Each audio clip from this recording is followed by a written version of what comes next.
From the heart of Wayne County, this is Wayne Goldsboro Television, Goldsboro, North Carolina.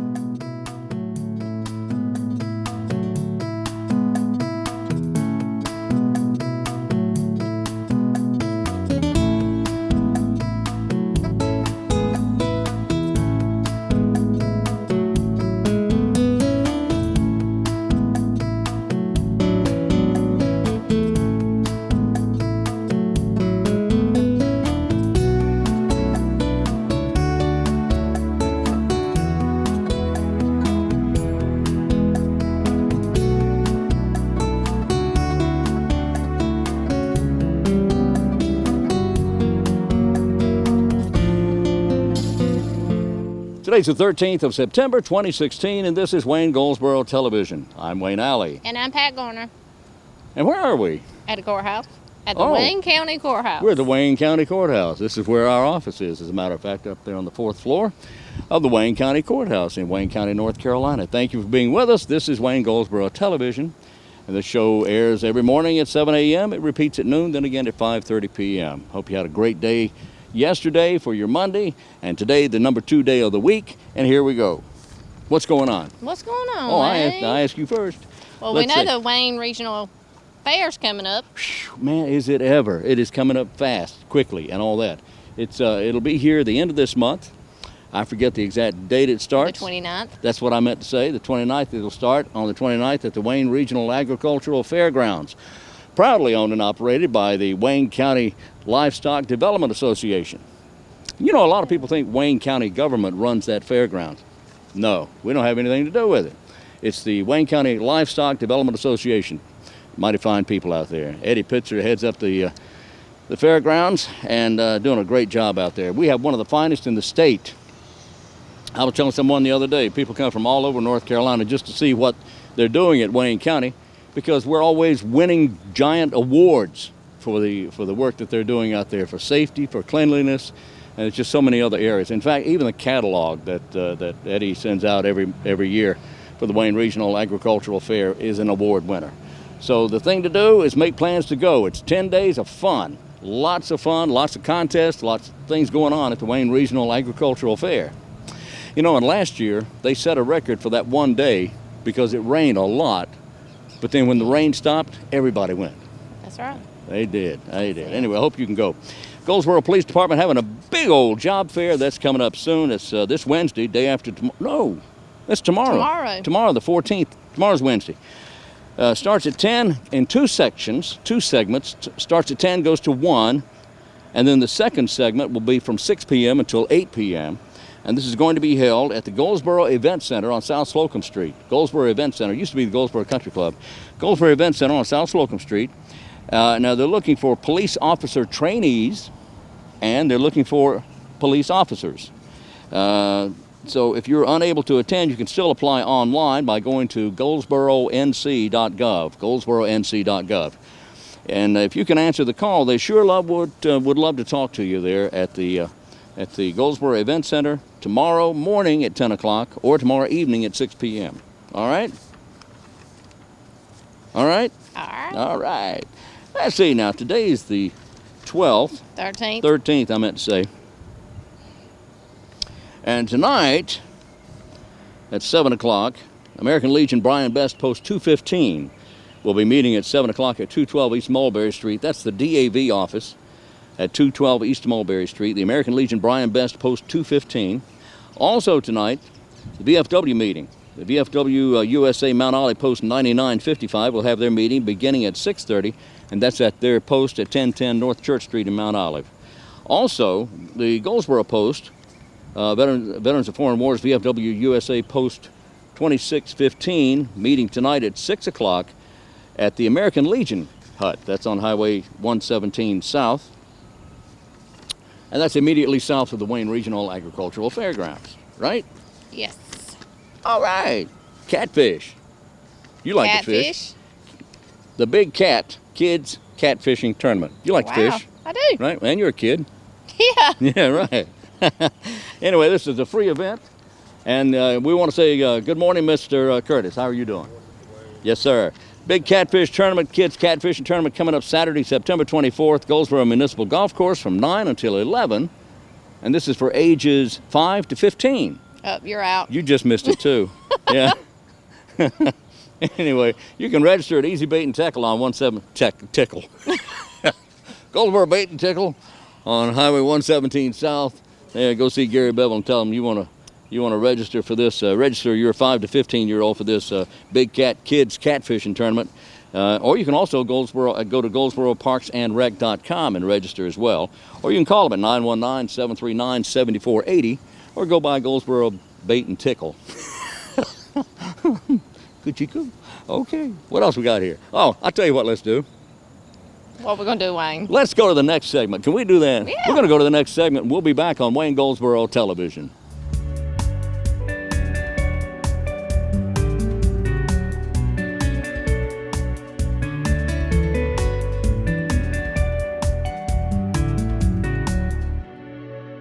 Our guests on today's program, we want to welcome Matt Whittle. Matt's with the Habitat for Humanity, and Daniel Nelson, right? Yep. All right, who's this guy? Daniel Nelson, he's our new external relations coordinator. So he's going to be helping out in the office a lot. He's going to be the new face of Habitat in the community. You're going to see him all over the place in the next months and years. So what, are you going home? What? No, I'm still there. But, you know, our goal is to get Habitat, to get our word, to get our name, to get our message out into the community as far as we can. And that takes more than one person. So Daniel and I are going to be working together to sort of spread the message about Habitat. All right, Matt. Well, Daniel, welcome aboard, buddy. How you doing? Thank you so much. Doing very well. Tell me about Daniel Nelson. Where are you from? So I'm a military brat. I was born near Langley Air Force Base in Virginia. Good for you. But I moved around the world for a little bit and then came here in 2005 and living here ever since. Why'd you come here? My dad, he was stationed at Seymour Johnson Air Force Base and Fantastic. retired after 31 years. Wow. So how proud we are of yes, that. sir. And I know you are too. Definitely. But I went to UNCW for 4 years, graduated from there, and then I started working at Habitat. So wow, well, great, man. That's great. Thank you. So is your dad still living here? Yes, yeah. My dad, my family still lives here in Retired here? Goldsboro. Yes, sir. That's great. Yeah. All right, so you went to UNCW Yes, sir. and majoring in... Communication studies with a focus in marketing, advertising, and public relations. Gee whiz.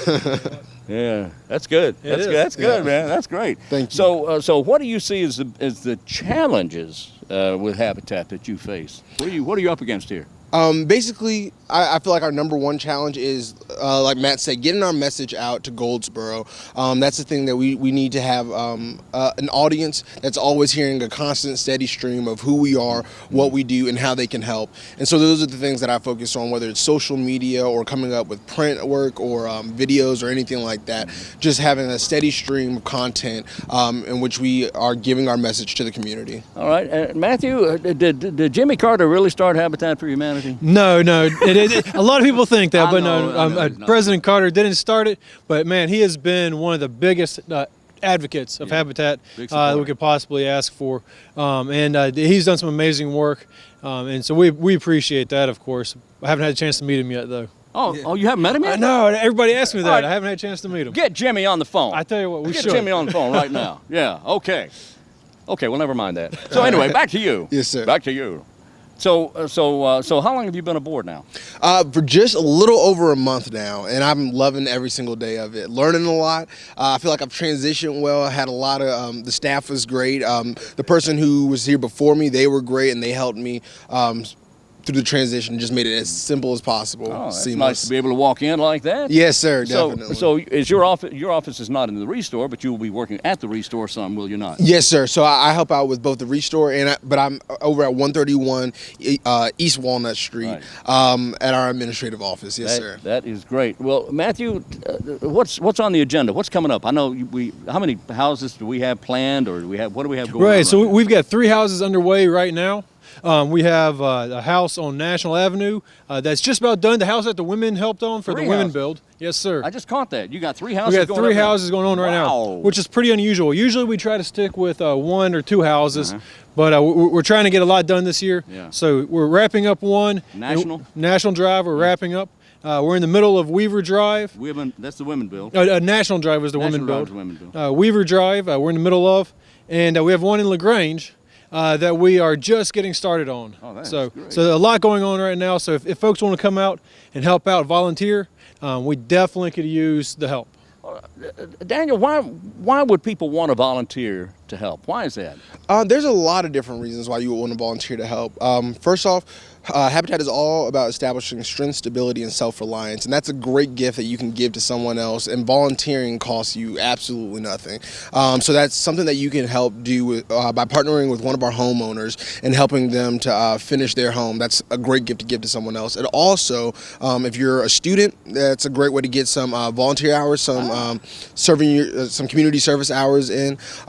If you are an organization or anything like that, it's a great way for you guys to build camaraderie within your staff and within the employees that work there. So if you guys all come out and volunteer for a build, that would be a great way to just to build up some fun, to just be able to help come and contribute, and then grow closer together. Well, you know, you have very close ties to Seymour Johnson Air Force Base. Yes, sir. And I know there's a lot of volunteers from out there as well. Definitely. And you know, they don't talk about that. They don't blow that horn out there at Seymour Johnson. They just say, let's go to work. Yeah. And they do. Yeah, definitely. But we need to really salute Seymour Johnson Air Force Base, because they help Habitat for Humanity all the time and quite a bit. They really do. We have groups from the base out, I would say nearly every single weekend, whether it's a group of 4 or 5 to come out or 10 to 15.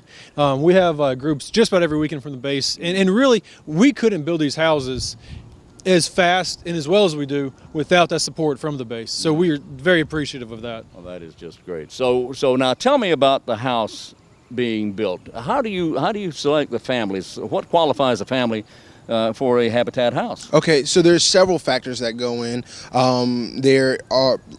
First off, there's need. So if the house is overcrowded or if it's in a dilapidated state, if Where they're living now? Yes, sir. Oh, Where they're currently living. Right.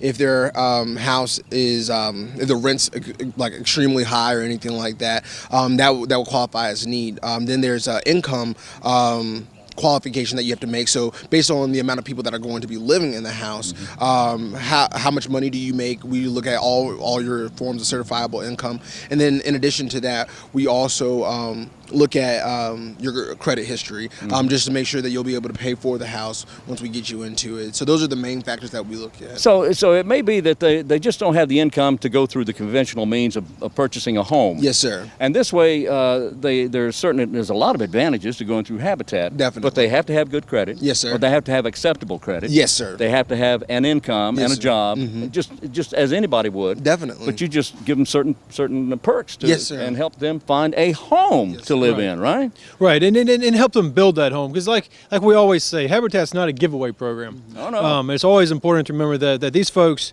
just like anybody else, even though they're going through a different program to buy their home, they are buying their home, and they're making that investment in their future, making that investment in themselves, building that foundation for themselves. All right. Gee whiz, guys. Hey, Daniel, it's nice meeting you, man. It was nice meeting you as well. too. Well, I Yes, sir. appreciate you talking to us today. Yeah, definitely. Thank you for having us. You know, I think he's going to be okay. I think He so, really too. is. Good job. Yes, sir. Yeah. Matthew Whittle of Habitat for Humanity and Daniel Nelson. I don't know what he does, but he's a nice guy. All right. Thanks a lot, guys. Thank you. Yes, sir. Thank you you. very much.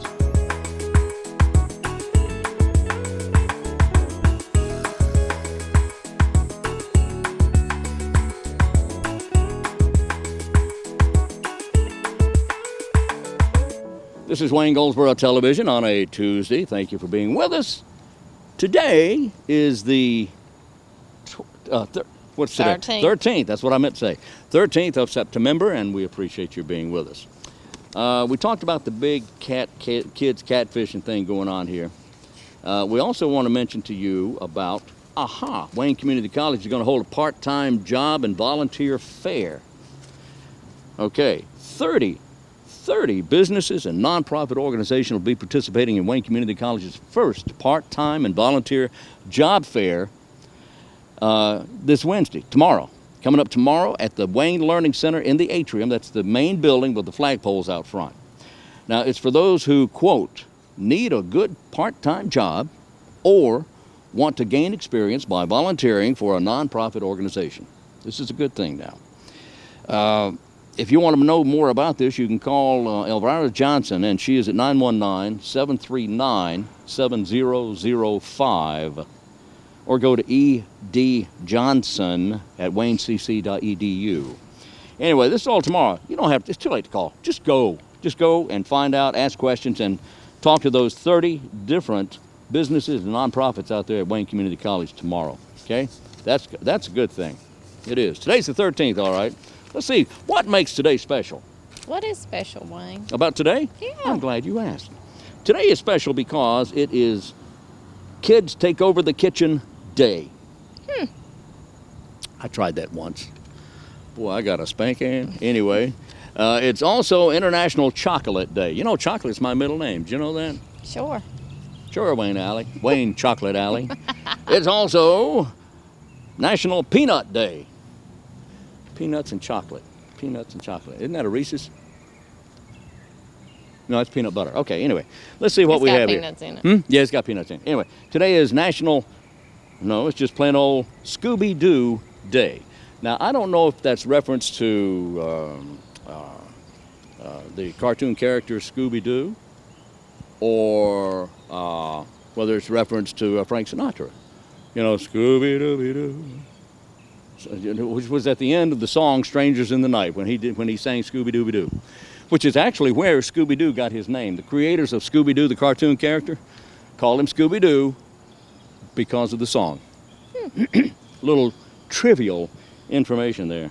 And it's also Pet Memorial Day, National Pet Memorial Day. So if you've lost a pet recently or at any time, it's hard to get over, just like a family member. Here's today's trivia question. Go ahead. You're looking at him. Oh. Okay, here's today's trivia question. The category for today's trivia question is First Ladies. First Ladies. That would be the woman married to the President of the United States. Category is First Ladies. One of our First Ladies is a direct descendant of President Franklin Pierce. President Franklin Pierce, direct descendant of President Pierce, who didn't actually say Pierce. He pronounced his own name Peirce, but that's another story. Anyway, which First Lady,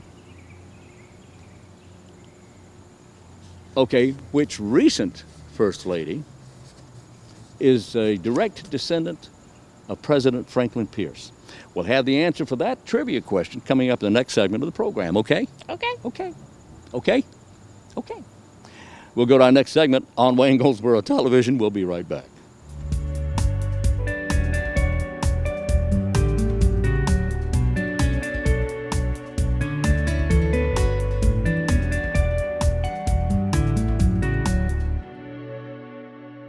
Our guest today is Sergeant Paige Learnard of Crime Stoppers. And how are you doing? Doing great. Thanks for being here. Thanks for having us as always. We have a robbery to talk about. We do. All right, tell me about it. August 31st, it was about 9 o'clock at night. The ABC store, which is on West Grantham, particularly it's 1316 West Grantham Street. And that's in a shopping center, I believe. That's right. I heard it was in a shopping center. Right, so we think. And we had two female clerks working the store, and we had a subject come in, a black male come in, and use a gun, pointed a gun, demanded money, and they gave him cash, and then he fled on foot. So we are hoping that someone out there, saw something, heard something, knows something, and obviously in Wayne County, we know that the ABC stores stay pretty busy, and so more than likely there was somebody in the parking lot. Right. Somebody that may have heard something or saw something, and maybe it was just that gut feeling that something didn't look right outside, while they were in the parking lot. And this is a shopping center near Dee's Diner and right. Tractor Supply and all that. So, and yeah. They're busy at night, even though this is around closing time, I would guess.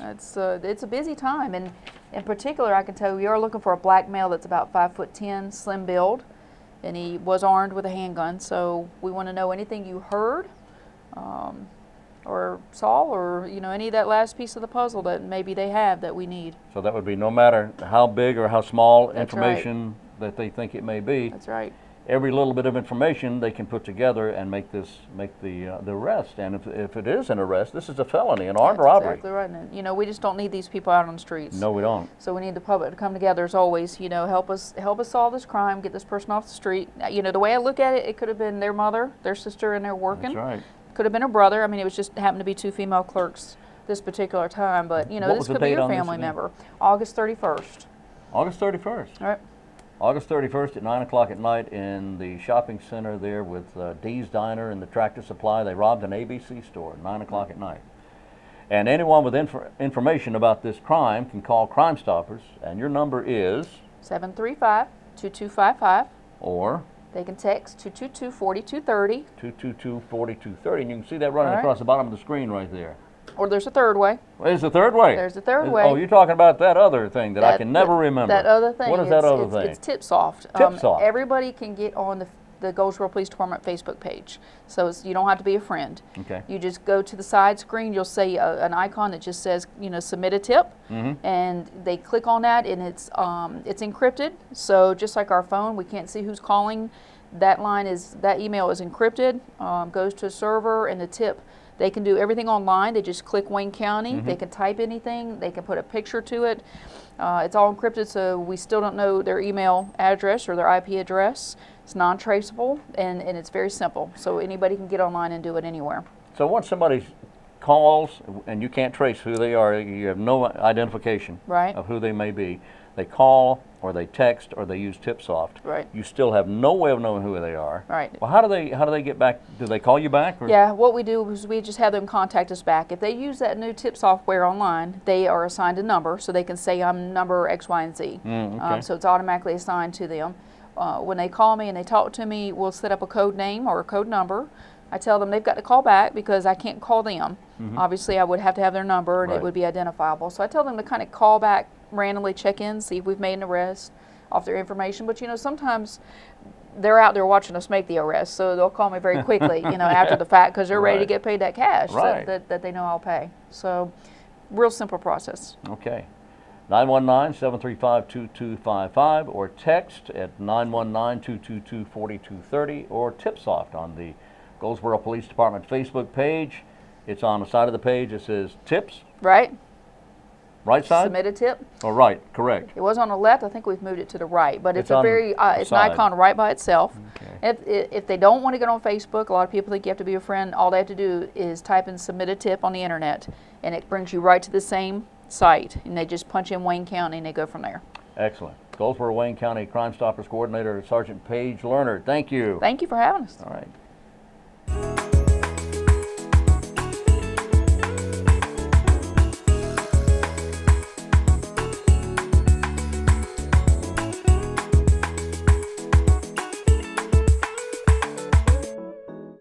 Clint is an amazing kid. He keeps us laughing all the time. He's a very bright, bubbly kid, you know. His attitude alone is just going to take him far, but he has a drive to excel in all kind of things. He's a big, healthy, strong kid. He has a strong faith in God. The fear of not knowing was the worst day of my life. And I was like, just please survive. I mean, I kept watching him thinking, I cannot lose you, I cannot lose you.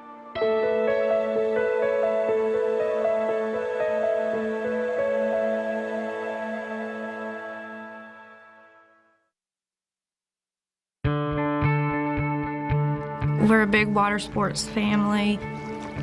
Have a fairly new boat. Wake surfing is the new thing that we've been doing, and Clint just excelled at it. It was the Wednesday before 4th of July, and we thought we'll go take it out. It was the four of us, his dad, his brother, and myself. And his brother was driving the boat, and I was sitting back with Clint, and my husband was actually in the water, and Clint was our rope guy.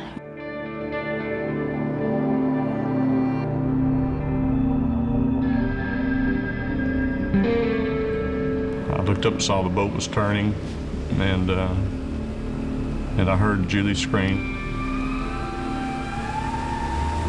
When Clint fell in, he fell right into the motor. That sound will never leave my mind. I heard the prop hit. I knew he'd been injured. Just didn't know how bad. I was just trying to get back to the boat. I could hear Julie screaming, and I was just praying that he wasn't hitting the head or something. It was probably only like 5 to 6 seconds, but it felt like forever. The fear of not knowing if he was coming out of the water was the worst day of my life. I just jumped in. I did what, instinct kicks in. So I put my body under his, and when I pulled his leg out of the water, we could see bone. I was trying to get the chopper to fly up to life flight, and they didn't want to fly due to the weather. I truly didn't know if he would survive if we didn't get him there through life flight. The ambulance from Crockett, the town we were in, wasn't available, so it was another town they sent the emergency vehicles from. At one point, I will say that his eyes kind of rolled back, and my heart just sunk, like, please no. I'm just saying to myself over and over, please make it. You've got to make this. You can do this. You can't die. I can't lose you. On the route, my wife called me, and I was so scared at that time. She was going to tell me that he did not make it.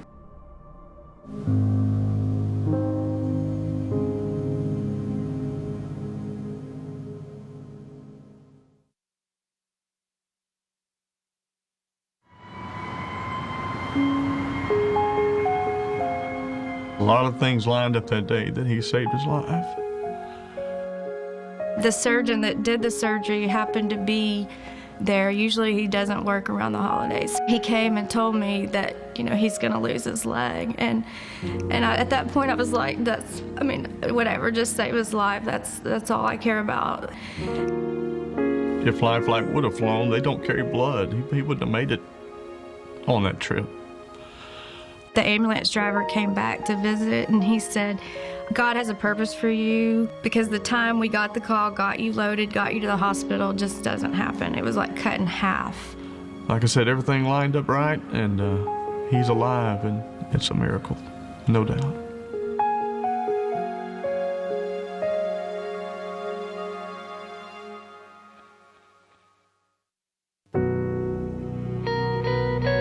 Julie's uncle is on a medical board down in the medical center. We told him we wanted him to go to Shriners Hospital. He said, that's what I'm hearing too.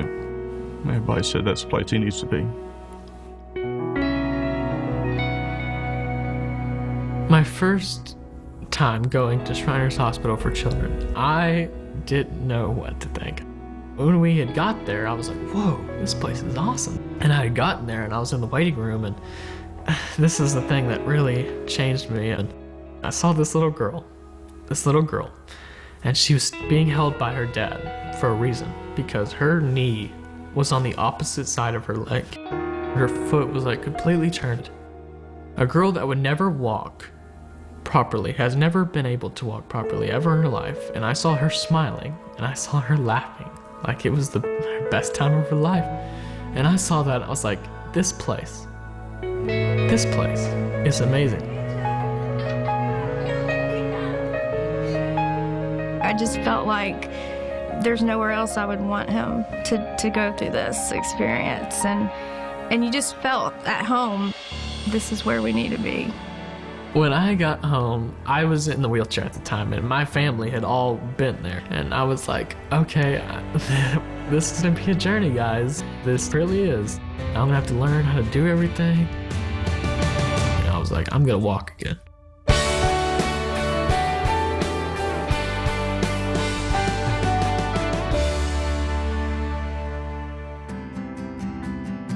Being an above knee amputee is, I would say, exponentially harder than a below knee amputee.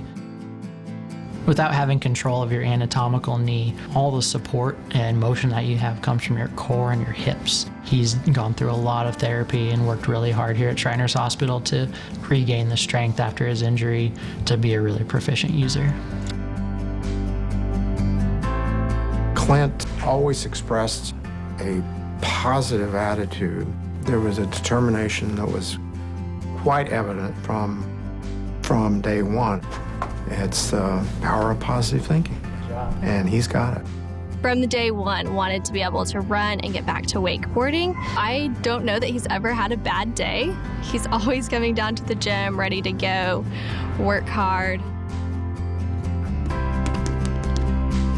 One of the things I do with my patients is I ask them, give me a list of what you want to be able to do. And he brought me a list before I even asked for it. And that was the moment I knew the first time we met. Like, I want to be able to walk on sand. I want to do ladders. I want to be able to do a cartwheel. It's like, this kid's motivated. He's going to do great. And I need to work hard to make sure he can reach every single goal he wants to. Man, everything's looking good. No problems with the knee or walking or anything? I don't know. I am completely blessed to have been there and to have worked with them. I couldn't thank them enough for giving me that second chance.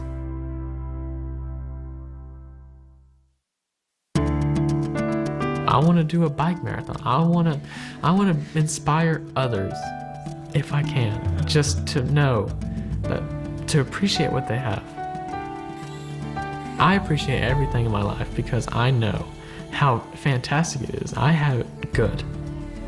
I think God had a purpose for him, and that purpose was to inspire others and let them know that no matter what problems or what obstacles face them, that they can get over it if they really put their mind to it. He's done so much in that regard for the rest of our student body and those other kids that are in our system that are facing challenges as well. We're blessed to have him as part of our community. I'll be running, most likely. We'll be training together.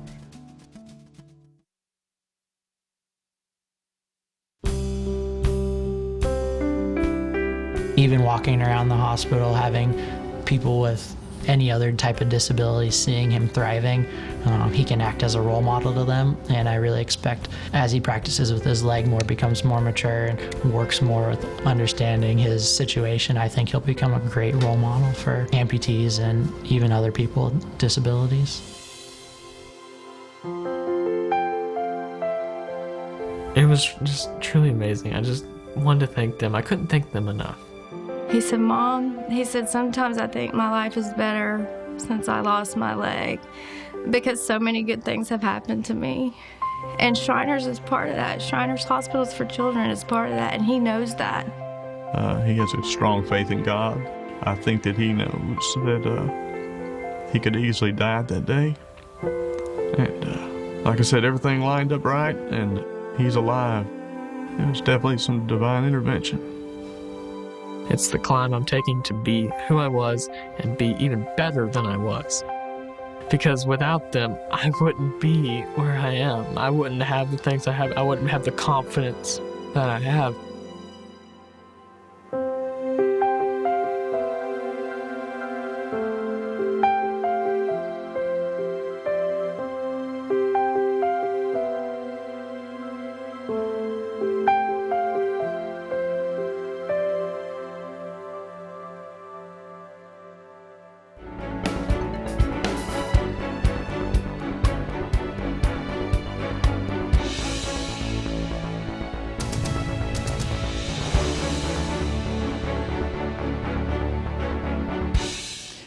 And this is Wayne Goldsboro Television. Welcome back to the program. This is our last segment of the day being Tuesday. All right. And weather-wise, we're going to have some days this week. We've got a chance, off and on chance, of some kind of rain at some point. Not everybody will get rain. Not everybody. Some will not. Everybody will have a cloud or two at some time. But later on this week, it's starting to cool down a little bit. The highs in the 80s, that's nice. Instead of the 90s and upper 90s, the dew points will be lower, so it'll be a nice and comfortable. So we got some great weather coming. It is almost fall when you stop and think about it. As a matter of fact, fall arrives this month, September 21st or 22nd, usually the 21st. So get ready for that, okay? Which means that the Wayne Regional Agricultural Fair will be in the second week of fall. There you go. Got a clinical trial for you to talk about. Dr. Samar Kasbari, who is a hematologist and medical oncologist at Southeastern Medical Center here in Goldsboro. That's on Cox Drive there near the hospital. But Dr. Kasbari will be putting on a Live Well program at the hospital, at Wayne Memorial Hospital, on the 21st, right? Yeah, September 21st at 6 p.m. at Wayne Memorial Hospital. He'll be talking about cancer Clinical Trials and You. That's the title, Cancer, Clinical Trials and You. And this will be on the 21st. That's a Wednesday, September 21st at 6 p.m. at the hospital. It's free of charge. Just go and soak all that knowledge up because he's a very smart man. All right? See what else we have here. We've got all kinds of stuff. Don't forget to prepare to vote. If you want to vote early, you can do that. Early voting begins on the 20th of October, 20th of next month. You can also vote by mail. You go to waynevotes.org, right?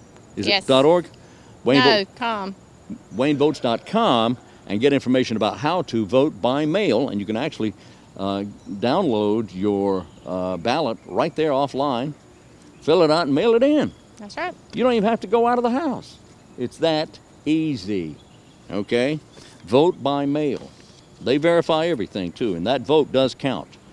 So, and there's what? Oh, you can go stand in line on November 8th, or whatever the date is. Is that the date? November 8th. November 8th, okay. Anyway, you go stand in line, vote by early, you can vote absentee, you can vote by mail. Yep. And the absentee ballots have already been mailed out. Oh, okay, there you go. There you go. All right, let's give you the answer to our trivia question for today, shall we? Yeah, go ahead. All right, here's the answer to our trivia question for today. Go ahead. What is it? The answer to our trivia question for today, the First Lady, who is a direct descendant of Franklin Pierce, President Franklin Pierce, is Barbara Pierce Bush. Bush 41, Mrs. Bush. Gotcha. George the First, Mrs. Right. All right, there we go. I guess that's it for today, right? We got any more? No, I think that's it. Is that it? That's it. Okay, she says we're done. We're done. Time to eat. Oh boy. Okay, maybe not. Anyway, we'll be back in here tomorrow. Hope you're able to join us at that time. 7 a.m., 12 o'clock, and 5:30 p.m. So until tomorrow, I'm Wayne Alley. And I'm Pat Garner. And this is Wayne Goldsboro Television.